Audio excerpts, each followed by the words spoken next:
International Criminal Court Pretrial Chamber opens its investigation into the Philippine war on drugs. The court's pretrial chamber on Wednesday, September 15, says it will look not only at President Rodrigo Duterte's drug war, it will also look at the killings by the so-called Davao Death Squad when Duterte was still mayor and vice mayor of Davao City. The ICC says there's reasonable basis for the prosecutor to proceed with an investigation in the sense that the crime against humanity of murder appears to have been committed. The investigation is a crucial stage where summons and arrest warrants can be issued if Prosecutor Karim Khan asks for them. Presidential spokesman Harry Roque on Thursday, September 16 says the government will not cooperate with the probe, so it's unlikely the chief prosecutor will gather enough evidence to prove guilt. Ang aking prediction po, matutulog lang po yung kasong yan dahil in the absence of cooperation, lalong-lalo na sa kapulisan, wala po talagang ebidensya na makakalap. Duterte's chief legal counsel, Salvador Panelo, also says the ICC chamber's decision neither bothers nor troubles the president and his administration.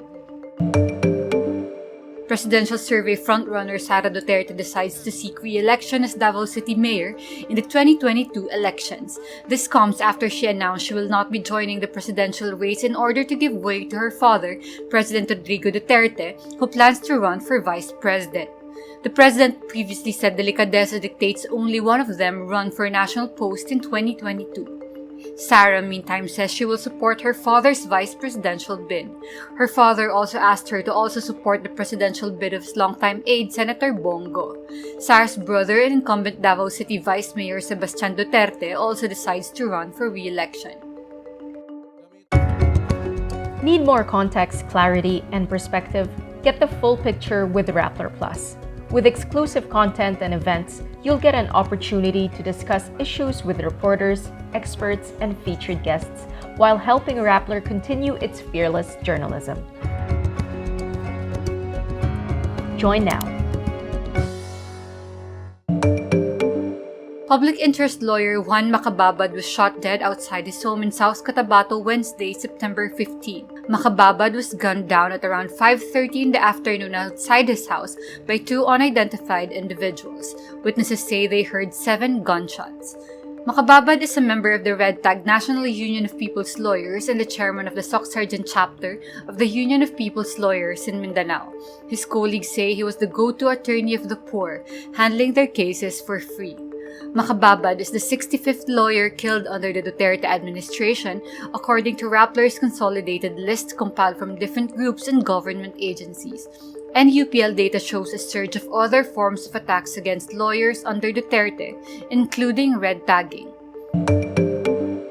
The Ateneo Martial Law Museum criticizes actress and television host Toni Gonzaga over her interview with former Senator Ferdinand Bongbong Marcos Jr.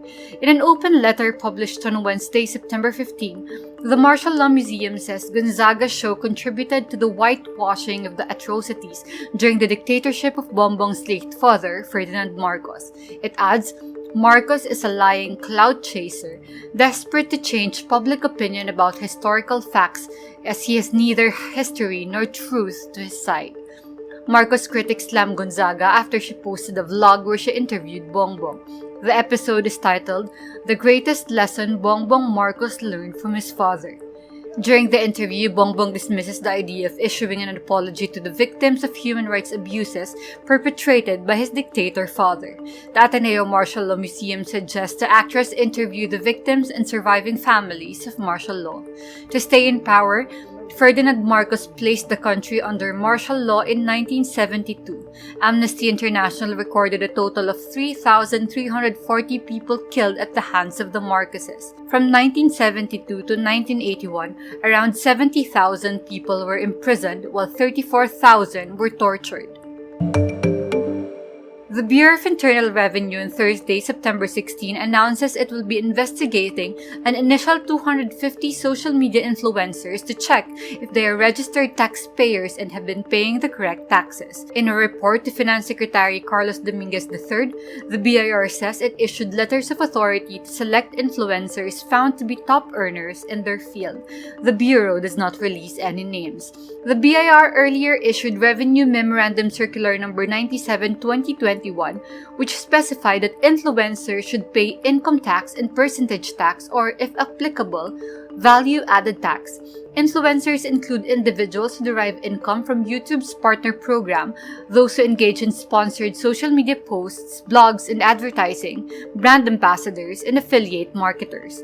Meantime, Britain's Prince Harry and his wife Meghan on Wednesday, September 15, graced the cover of Time magazine's annual 100 Most Influential People in the World issue.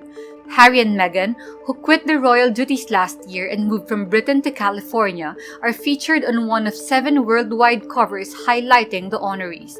The list also includes singers Billie Eilish and Britney Spears and Olympic gymnast Simone Biles.